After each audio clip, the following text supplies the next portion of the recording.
As we approach the holy day that the pagans call Samhain, the Christians call All Hallows Eve, and the kids call Halloween, it's appropriate that Tom's sermon this morning will be on honoring the ancestors. For our spoken meditation, I invite you to hear a related excerpt from an essay called Accountable to the Ancestors. It's by the writer, activist, and facilitator Adrienne Marie Brown. She writes, "Lately, it feels like the ancestors are talking to me all the time." Who can relate to that? And some of you will, and some of you are like, I'm not sure, and that's okay. She says, "To me, this is good news. For most of my life, I have been told that all that my ancestors have done so that I might live, so that I might experience freedom and voting and vacation days. I try not to place my ancestors on a universal pedestal, to remember that they too were flawed and perfectly imperfect humans, like the rest of us. There are my familial ancestors, of which the vast majority are unknown to me, not only their personalities, but also their names. Think about how far back, how many generations back can you go? Some of you I know can go a lot, but somebody asked me a question recently of, what's the name of your grandparents' parents? That's where the fog begins for a lot of us. They exist in my mind and heart as stories and songs, as memories. They offer instructions that I can feel myself wanting and needing. Sometimes I feel my papa's hand on my shoulder, even though he's been dead for many years. Sometimes I see my grandma's smile on my face. I hear the shape of my mentor's excitement about an idea. There are times when I'm thinking about a character and I clearly hear a voice of critical development that feels like an author who I'm deeply influenced by, but who again has been dead for decades. I'm grateful for even the slightest possibility of specific ancestors who still care for me and might still be watching over me in some way. Simultaneously, I hope these ancestors in their current planes of existence don't actually spend all their cosmic energy intervening in the petty business of we humans. But perhaps the guidance I have felt from these ancestors is part of a shared connection to a collective whole, much greater than any individual time or place. Perhaps our ancestors are connected to us by threads, so to speak, transformed but not broken in that portal between life and whatever is beyond it. For the ancestors I love, this thought is comforting. I want them to feel free and remembered and honored and needed. There's a saying that's been popular the past few years: I am my ancestors' wildest dreams. I love this idea. I love that it highlights those ancestors who dreamed of their own liberation and of their successors. But they are also in my lineage ancestors for whom I am likely their worst nightmare. I am a Black, queer, pansexual, polycurious, unmarried, childless, defiant, feminist, post-capitalist earth lover, constantly thinking about what the most revolutionary next step might be. Yes, I know there are ancestors who would feel they had failed in their work because I exist. Brown holds that in particular as someone who is of mixed race. Her father was white, her mother Black. But what I know, which maybe these ancestors have some sense of now, is that the impulse to dominate and control and harm and deny the truth of divergent human experiences, that's ultimately rooted in self-loathing. I have to honor that those ancestors lived in a time of less knowing, less connectedness, less possibility. I have to honor that their lives are crucial to my callings. I wouldn't be here without them. I pass my current experiences of freedom and delight back to my ancestors who did not have access to rest or agency over their time. I pass my current experiences of self-love and radical self-acceptance back to my ancestors who thought they could only belong through some version of destruction of themselves or of others. So many of the conflicts we are currently embroiled in are rooted in ancestral misunderstandings. We're trying to break the future out of cages that some of our ancestors constructed, that we inherited. We are still caught in the power dynamics of ancestral beliefs of worth and destiny. Our ancestors teach us what to do and what not to do if we are accountable to their teachings. In the minute of silence to follow, I invite you to reflect on how do you feel led to honor and to be accountable to your ancestors, the good and the bad that they represent in this season of your life. Good morning, everyone. Good morning. So much to be grateful for this morning. I want to give some gratitude to Reverend Carl for inviting me out today. Gratitude to each and every one of you for showing up today. Gratitude for the beautiful music that we've had this morning. Gratitude to the land here, to this church for, I've been spending the last several years on Monday nights out here in the Labyrinth with my men's group who have had a huge impact on my life, so I have a lot of gratitude for this place and for that in my life. So I want to talk a little bit today about my ancestors and how I feel that I honor them. My mom is full-blooded Lumbee, and that was going to happen. That's all right. That's okay. Thank you. I'll hold it for you. Okay, Let me know when you need it. All right. Thank you. Thank you. So those are the ancestors giving us a little sign there. Be on my toes. So my mom, she's full-blooded Lumbee from the Lumbee tribe of North Carolina. The Lumbee tribe is, they're an assimilated tribe, so it's a mix of many different tribes who have come together and live on the land, and a lot of their back history is basically hiding out from the authorities, hiding out from the law, hiding out from the government, and they adopted along the way Christianity, and so my mom was brought up Southern Baptist. My dad is of German and Irish heritage, and he was brought up Roman Catholic. Now, when my mom and dad met and decided to marry, neither church would marry them because they had both been married before. So they had to land in a denomination that would marry them, and they chose Lutheran. So I was brought up in the Lutheran church, and it wasn't bad, but I never felt lit up. I never felt connection other than when I prayed. So to me, prayer was the lifeline there, I guess, the source of connection. But other than that, it just didn't light me up. So at some point, I had to get the courage to tell my parents this is no longer working for me, and I have to forge my own path. And so in doing that, I was adrift. I had no idea what my path was. I knew I had started to become a lot more interested in my Native American heritage, but I knew I wasn't going to find any of the old ways and old spirituality, at least not with my family, and I knew of no one else in our tribe who were practicing old ways. We host powwows every year, but other than that, I didn't know of anyone doing old ceremonies and earth-based ceremonies. So for me, that started my journey with books, and I just started reading books. And I was lucky enough to find a nice little shop in Ellicott City, Maryland, called Middle Earth.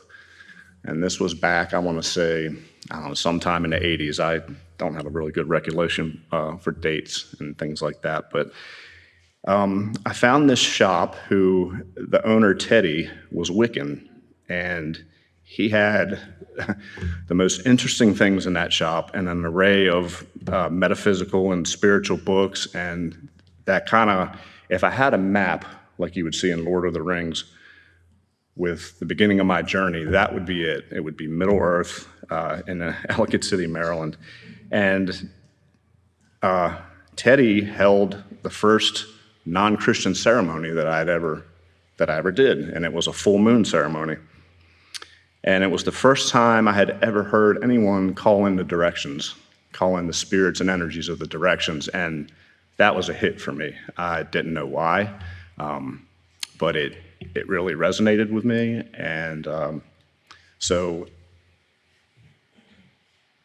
I take that as a sign. There's certain things that you'll come across, at least for me in my journey, that were signs, and I didn't know it at the time, but they were kind of signs leading me along the way, and that was one.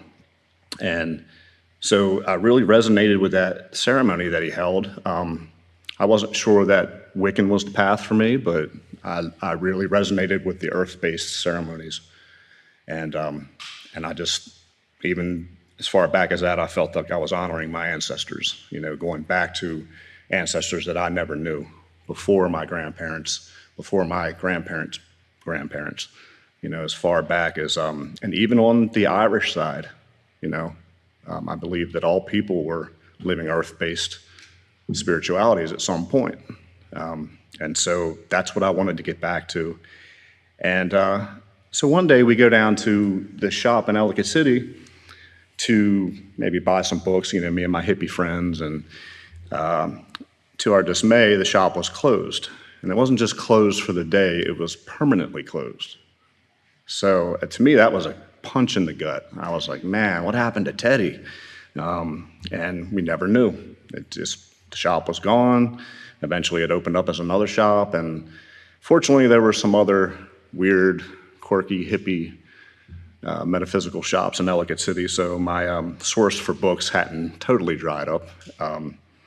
So that continued, and I read all kinds of books, Wiccan, Buddhist books, books on Hindu religion, but I kept coming back to Native American religion, and every time I came back to our Native American spirituality, if I came across a book on Native American history, Native American philosophy, spirituality, that's what resonated with me, and it always felt really good.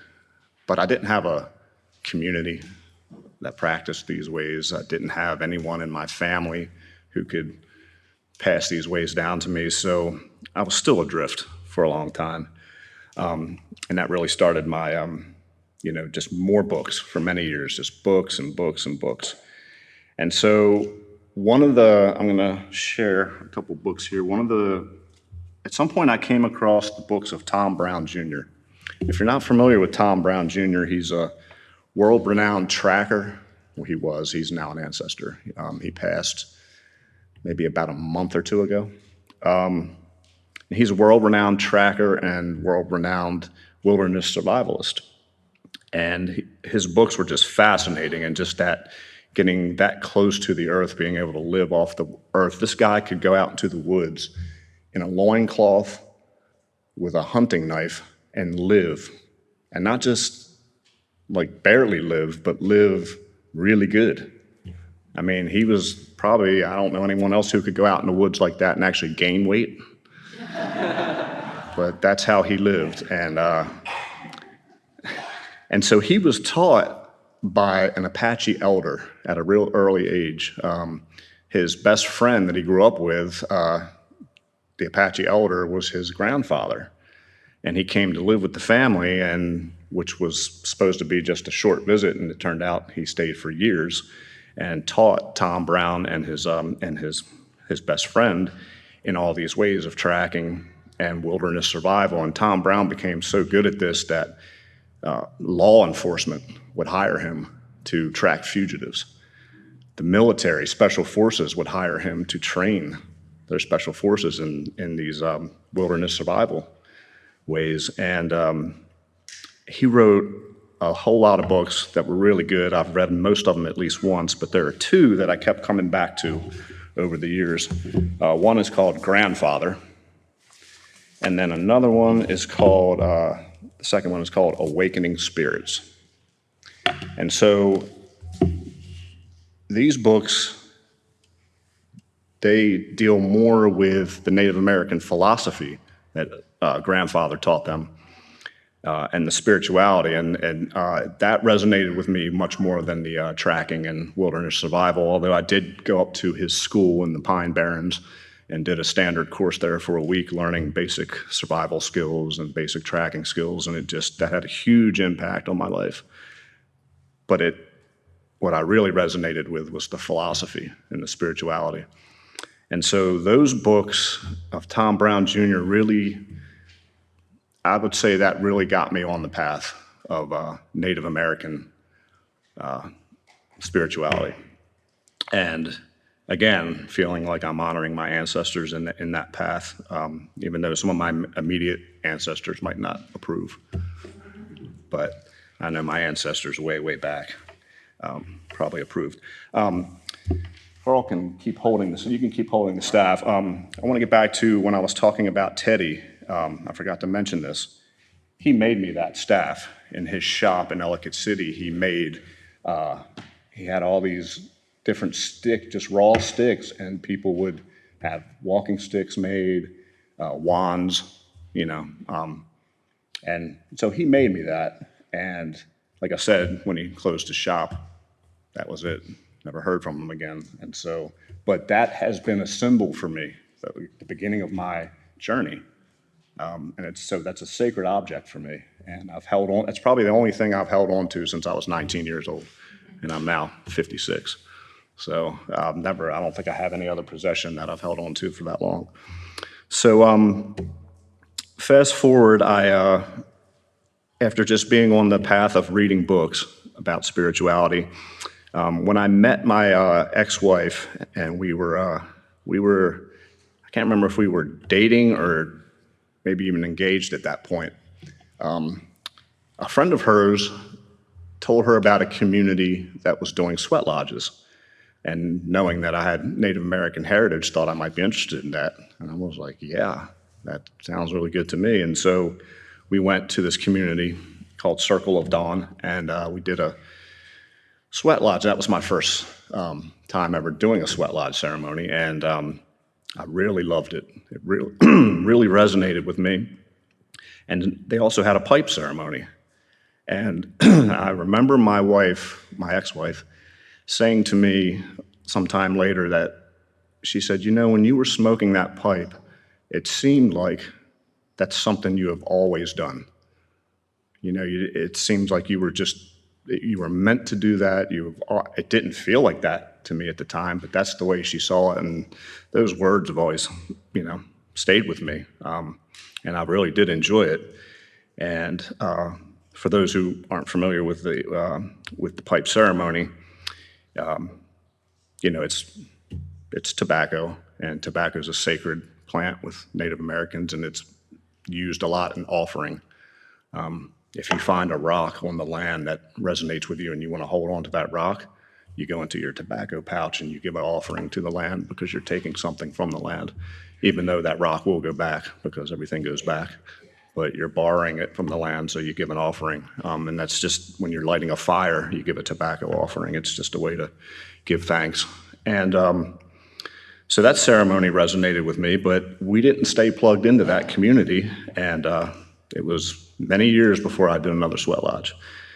And so when my wife and I decided to split years later, after 13 years of marriage, it wasn't bitter. It was, we still are good friends. We did a ceremony called Conscious Uncoupling, and we even designed our own uncoupling ceremony where we walked a labyrinth, and it was a beautiful thing, but it hurt. It was very sad. It was a end of a chapter that I really wish, we did a lot of work. I mean, it's not like we just bailed, but we did a lot of work, and there was a lot of healing that had to happen. And so when I got my own apartment after, who knows how many years of maybe close to 20 years since I had a place of my own, I felt really lonely. COVID had set in, so we were in the COVID lockdown, and it was just, I knew that the healing somehow had to incorporate Native American spirituality. And I didn't know how that was going to manifest, but another book that I keep coming back to, Black Elk's Sacred Pipe. And I felt like the pipe had to have a place in my healing. And so I purchased one. Now, traditionally, most people who become pipe carriers, they're gifted a pipe. But I didn't have a community that was practicing. I knew no one who was a pipe carrier. And I just knew that I needed that and that had to be part of my healing. I figured, well, I've read enough books that I could probably figure out how to do it on my own, and I'm not going to be doing it in public. It's just going to be a private thing, a way for me to pray and feel that connection. And so I ordered the pipe. The pipe was still in transit, coming to me in the mail. And I was just looking for other ceremonies, and I remembered that Circle of Dawn community that I had been introduced to many, many years before. And I didn't know if they were still in existence, didn't know if they were still holding ceremonies. So I looked them up online. I found a contact number, and I called the woman. Her name is Michelle, and I now refer to her as Grandmother Michelle. And she answered the phone and talked to me for a long while. Unfortunately, they weren't doing sweat lodges because it was COVID.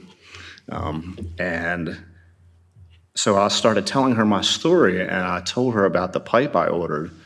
I said, but I have no idea how to use it. And I said, I just feel like it's something I need to pray with it, and I could probably figure it out on my own. And she says, well, you know, I'm a pipe carrier, and I can train you how to use the pipe. Again, to me, that's another sign. I mean, that's, that I didn't ask for that. I wasn't really looking for that when I called her. So it's something else that just happened. It was like, they say when you're ready, a teacher will show up, and she did. And so she, when I got my pipe, she said, when you get your pipe, bring it to me, we'll talk. And so I got the pipe. I didn't use it. I brought it to her. And she takes it and wraps it in this bundle of sage and sweetgrass. And she says, call me in about a month or so. See ya. I'm like, I just got this pipe, and this woman takes it. So, but that was fine. I knew it was good. And, I called her in a month, and she's like, are you ready? And I said, yeah. And so I started my training with her on the pipe, and I had to smoke it and pray with it every day for a year. And if you miss a night, well, guess what? You start over.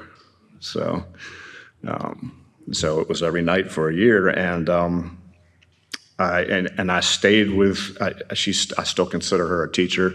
I stayed with that community. That community also holds sweat lodges, and so I stayed with that community. And they, the elder who taught this community, her name was Grandmother Lillian, and she was Ojibwe, and she used to come down from Canada and give teachings, and she mentored a lot of people in this community, which is mostly women.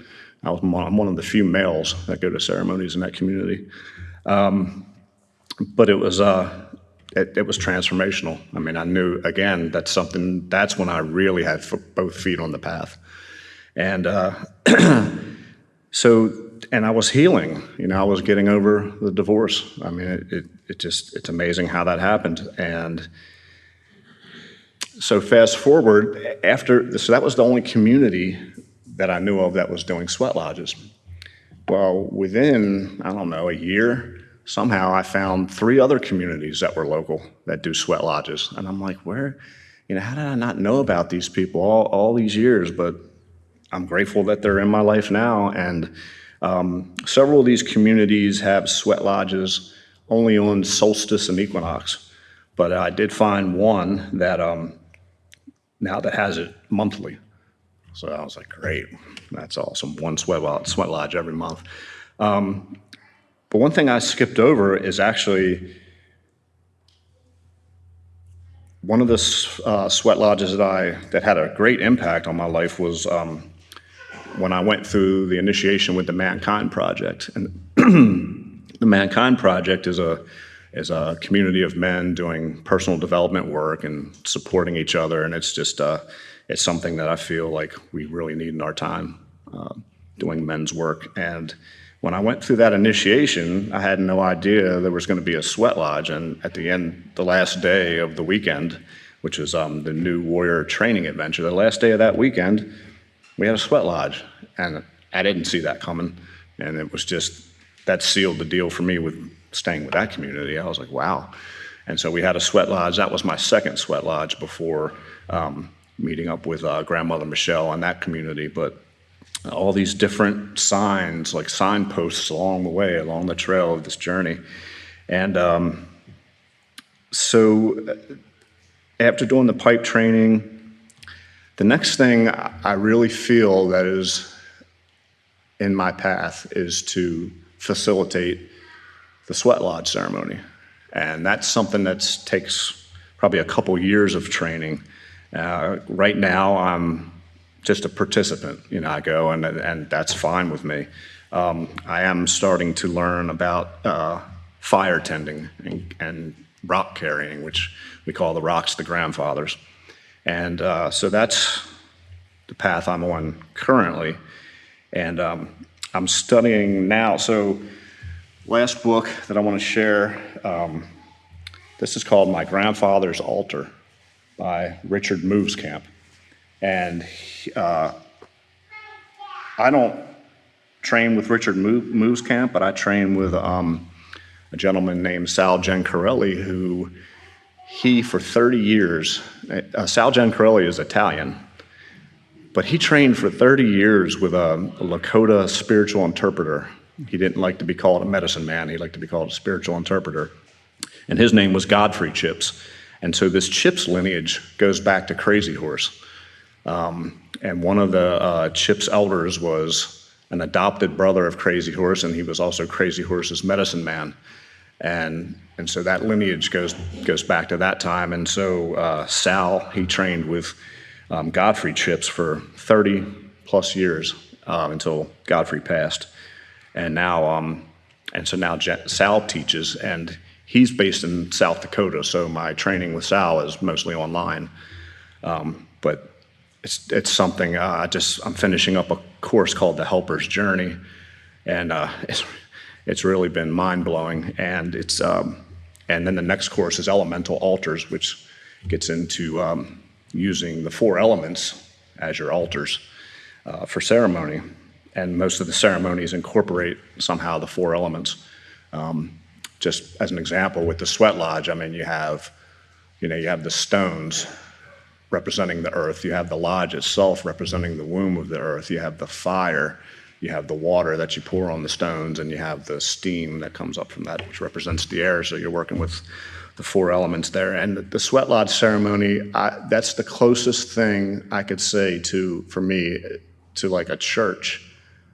What most people get out of church. I mean, it's the ceremony that I feel the most connected to my ancestors, the powers of creation, to the Creator. I mean, being in that lodge in the pitch dark, and hearing the water hit those stones, and that steam comes up, and it's just, and it gets so uncomfortably hot, and you're basically suffering, but it's a good suffering, and it's, I really don't know how else to explain it, but it's, if you're into intentional suffering, I would recommend a sweat lodge. It's really at least to experience it one time. But so there's a story I want to tell that, and it has, again, ties in with the staff. It really brings my path to a full circle, I guess.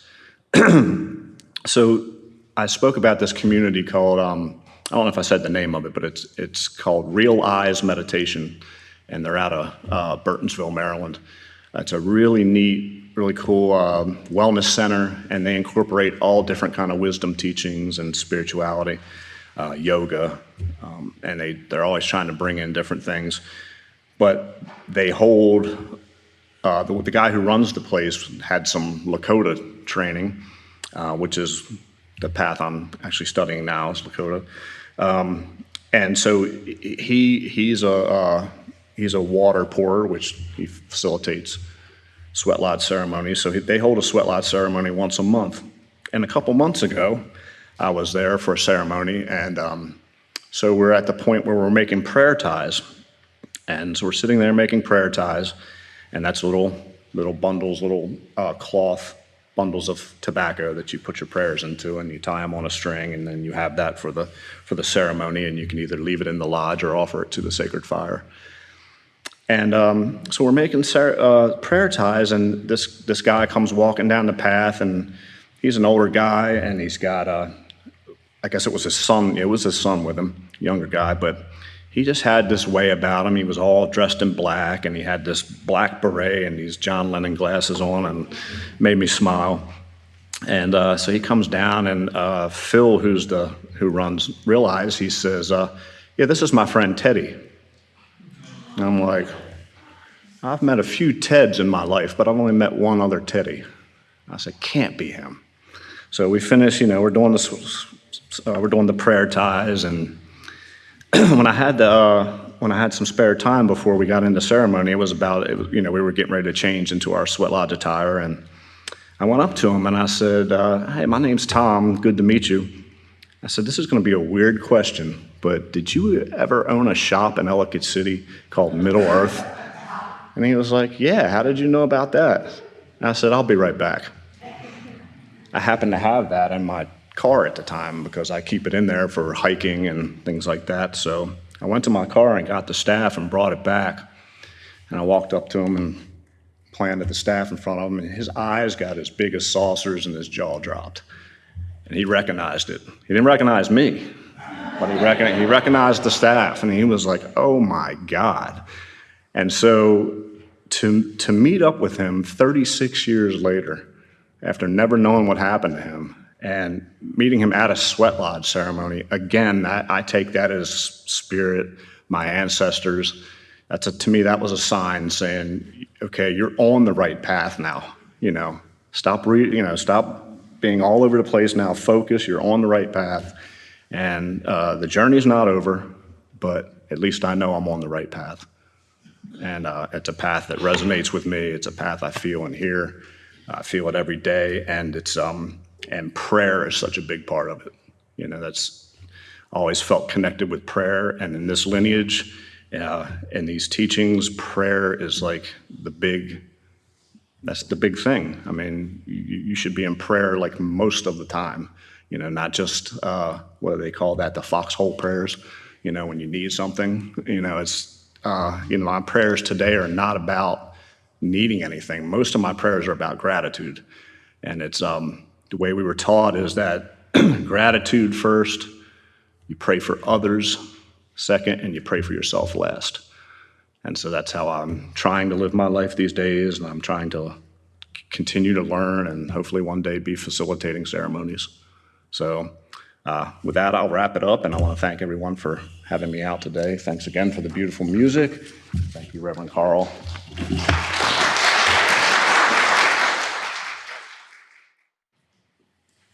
So as we extinguish this chalice and prepare this community to scatter for the week, and then before we reassemble next week, just a reminder in the spirit of Samhain and of All Hallows Eve and of Halloween and all that Tom reminded us of honoring our ancestors, I want to remind you, as some of you may occasionally think about, of what's sometimes called ancestral math. Of all the people who had to conspire, that is, to have sex for you to be here, if that's not true, but to think about really in the spirit of, as you begin to think about honoring and listening to your ancestors, all of us have 2 parents, and we have 4 grandparents, and we have 8 great-grandparents, and we have 16 great-great-grandparents, and then you don't have to get very far, 32. 64, right? 128, 256, 512, 1024. And then you can start, if it gets hard to do the math, you can just start to think it's basically like 1,000, 2,000, 4,000, 8,000. It's really the tree of life just for each one of us is profound. So there's something to hold as you begin to reflect on honoring your ancestors. So as we prepare to go into the rest of this day and into the rest of this week, continue your journey with love. Care for one another, care for this one earth. Do justice and make peace. And as you go, whatever taste or touch you've had in this time and place of just a little more hope or love or peace or joy or connection maybe to your ancestral heritage, that goes with you out into the world. We are different for having spent this time together. May you live boldly. May you live with thanksgiving.